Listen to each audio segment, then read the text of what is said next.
Hey guys, if you love scary stories with rain in the background, you're gonna love this one. Don't forget to like, subscribe, and drop a comment with where you're watching from and what time it is. Let's get into it. I was 29 and emotionally wrecked after a breakup that came out of nowhere. You know the kind where you think things are fine, and then boom, we need to talk. So I packed up my crap, left our apartment in Tucson, and told myself I was gonna do something spontaneous, something real. I hit the road with no destination, just me, a duffel bag, and the Arizona highway stretched out in front of me. I headed north toward Flagstaff, windows down, music blasting, trying to feel free. It was early October. Desert air sharp with that dry chill that only hits when the sun disappears. As the hours rolled on, my phone started losing signal, and Spotify gave up somewhere near Ash Fork. I didn't mind. That silence actually felt good. Peaceful in a weird, empty sort of way. By midnight, I was getting tired, so I pulled off onto a random exit. No name. Just a faded green sign that said 109. The road curved off the highway into some forgotten little town. Except, there wasn't really a town. Just a long, cracked road with weeds growing through the center line.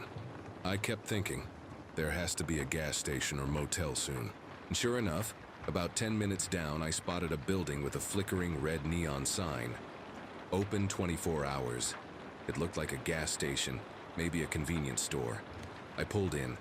No other cars, just mine.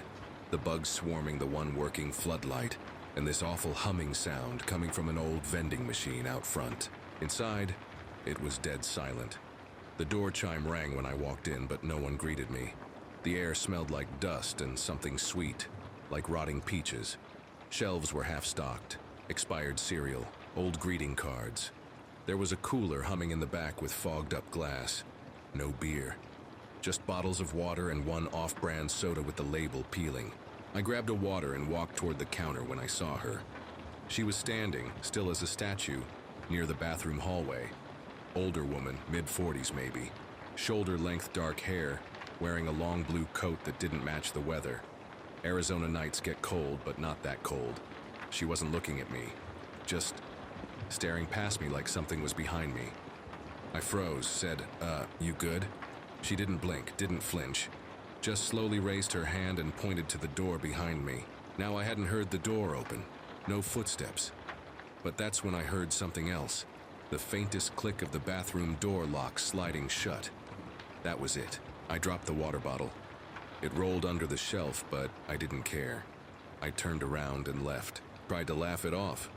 Told myself she was probably just high or mentally ill, or maybe even a mannequin, and I was just exhausted.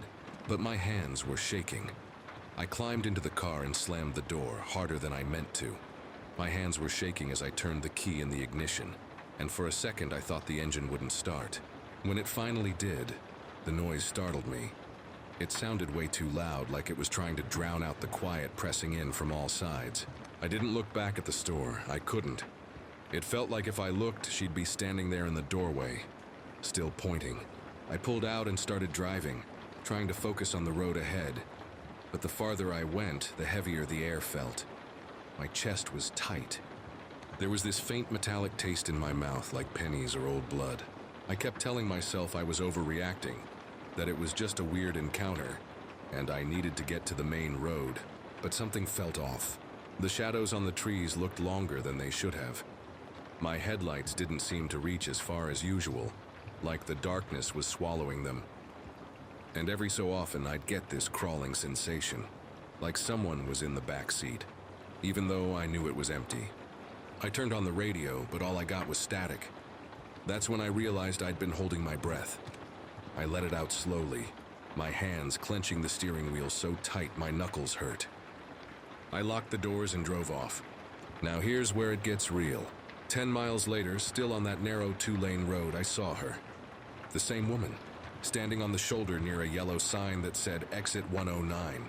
Same blue coat, same blank stare. I slammed the brakes, heart pounding in my chest. She didn't move, just slowly turned her head to look directly at me as I passed. Now I'm freaking out. I check my phone, no signal.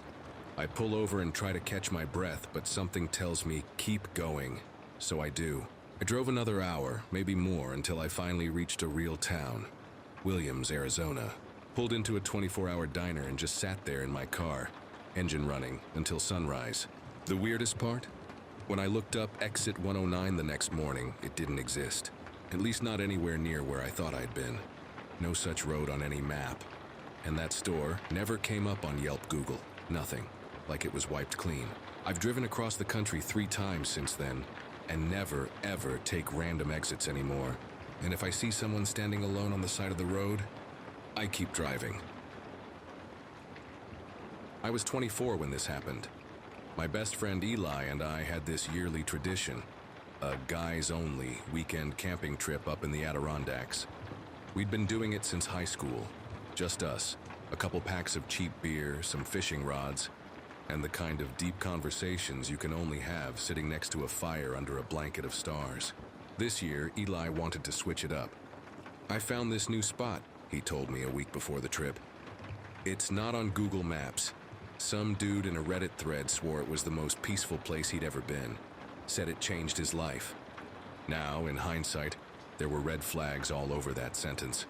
But we were young, restless, and craving something off-grid. So we packed up his dad's old Jeep Cherokee, threw in our tent and a portable fire pit, and drove 6 hours out of the city, deeper into the woods than we'd ever dared go before. The road started off normal, paved, well-marked, even scenic.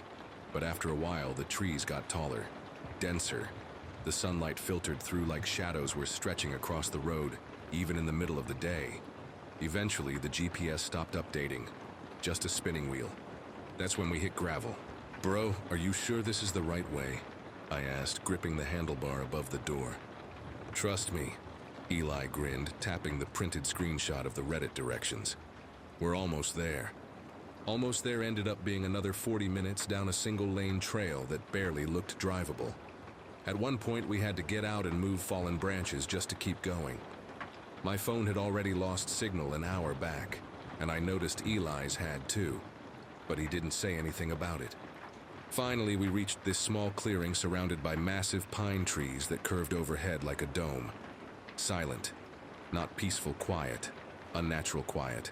No birds, no bugs, no wind, just stillness. We set up the tent, cracked open a couple beers, and got the fire going as the sun dipped low and the woods turned gold.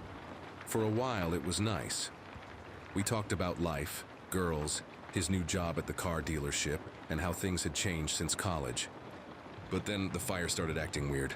Not flickering, not going out, crackling like it was breathing. The flames would flare up in sharp bursts, almost like someone was throwing air into it from below. And the shadows it cast, they didn't match our movements. At one point, I leaned over to throw a log in, and I saw it, just beyond the edge of the light. A shape, humanish, crawling on all fours, fast and low. Too fast. "Did you see that?" I said, backing up so quick I knocked over my beer. "See what?" There was something in the trees. Eli stood up and scanned the perimeter with the flashlight. "Nothing out there, man. Chill. You're spooking yourself." But I wasn't. Because a minute later we heard it, twigs snapping, something moving behind the tent. Then a whisper. Not the wind, not an animal. A voice right behind me said, "Don't look at the fire." I froze. Eli's face went pale. "What did you say?" he asked me. "That wasn't me," I whispered. We both turned toward the tent slowly. There was nothing there. But the fire was going wild now. Flames spinning upward like a tiny tornado, shadows stretching out in unnatural angles. Eli turned off his flashlight, and that's when we saw them. Figures, 4 or 5 of them, tall, thin, standing just beyond the tree line, watching. One of them was moving toward the fire. Not walking, gliding. No footsteps, no sound. Its face was just a pale blur, like its features had been wiped off with a cloth. And every time we blinked, it seemed closer. The air turned icy and the smell of smoke shifted. Now it smelled like burnt hair and copper. Eli grabbed my arm. "We're leaving right now." We didn't pack up the tent. We didn't douse the fire. We just ran straight to the Jeep. The car wouldn't start at first. The engine just clicked, click, click, click. In the side mirror, I saw one of the figures standing at the edge of the clearing, arm raised like it was waving or beckoning. Finally, the engine roared to life. We peeled out of there, bouncing over the gravel, branches scraping the side of the car. Neither of us said a word until we hit the main road an hour later. We never talked about it again. That clearing? We tried to find it on a map after we got home, nothing. We even searched the Reddit post, gone, deleted. No user history, no cached version. Sometimes I still hear it in my sleep. That voice, soft, breathy, feminine. Don't look at the fire. And I never do, because I never want that feeling again. I still get chills down my spine every time I remember. My cousin Tasha had just bought this old beat-up Jeep Wrangler, and she was dying to take it on a real road trip. Not a Starbucks and rest stop type trip, but one of those back road, music blasting, freedom in your veins adventures. Her boyfriend Brandon was tagging along too. Laid back, quiet guy, kinda annoying but harmless. We planned to drive from Richmond, Virginia to a music festival happening in the hills of West Virginia. It was supposed to be a 6-hour ride. What we didn't know was that we'd take a wrong turn somewhere we shouldn't have, somewhere that wasn't on any GPS. The road trip started off great. Warm weather, great music. We stopped for burgers at a roadside shack that looked straight out of the 80s. Took pictures with cows. Talked about how this was the kind of trip we'll remember when we're old. Yeah, we remembered it all right. It was around 7 p.m. when we hit the Appalachian border and started climbing into the hills. The GPS cut out. No signal. Not a surprise, really. But Brandon, trying to be helpful, pulled out an old map from the glove box. Devil's Ridge Road, he said, tracing his finger along a thin gray line. It's a shortcut. Look, it reconnects to Route 220 after about 30 miles. Tasha shrugged. Saves us an hour, let's do it. That road was immediately off. It started paved, then turned to cracked asphalt, then straight gravel.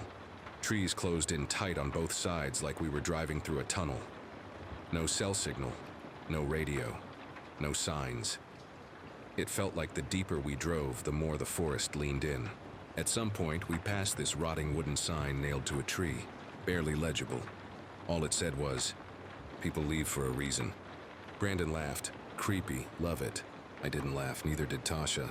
About 30 minutes in, we rounded a bend, and something darted across the road. Not a deer, not a raccoon. 2 legs, with huffs like it was on heels. Tasha screamed and slammed the brakes. We all jolted forward. Dust flew up and swirled in the headlights. We jumped out of the car with a flashlight and scanned the woods. Nothing but the silence? It was wrong. No crickets, no wind. Just that kind of dead air that makes your skin itch. We decided to keep going, but the Jeep started acting up. Sluggish, like something was dragging it from behind. The temperature gauge shot up, even though we were barely moving. Then the radio turned on by itself. Static. Then a voice, soft, garbled. It said, "Turn around." Brandon turned it off. Okay, nope. We argued about what to do. Brandon wanted to backtrack, but the road behind us had filled with fog so thick we couldn't even see the taillights anymore. So we pressed on. That's when we saw the cabin, just off the side of the road, barely visible through the trees. No lights, no driveway, just there like it had grown out of the forest itself. One window, cracked and dirty. The door, slightly open. "Should we ask for help?" Tasha whispered. "No," I said.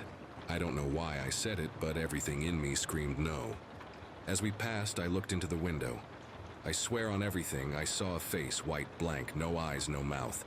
Just skin stretched tight over bone, watching us. I looked away fast, but from the back seat, Brandon muttered something under his breath. I think I saw that same face earlier, behind a tree. That was it, we were done.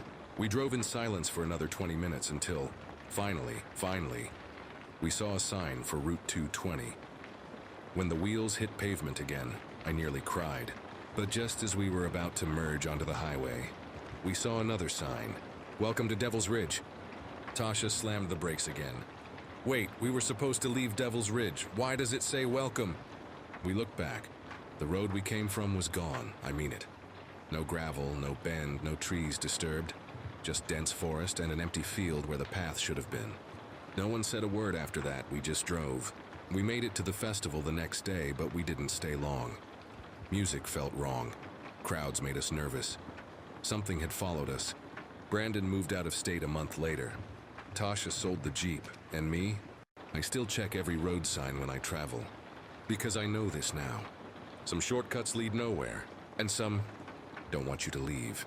If you enjoy these stories, don't forget to subscribe and leave a comment, even submit your own story for a chance to be featured.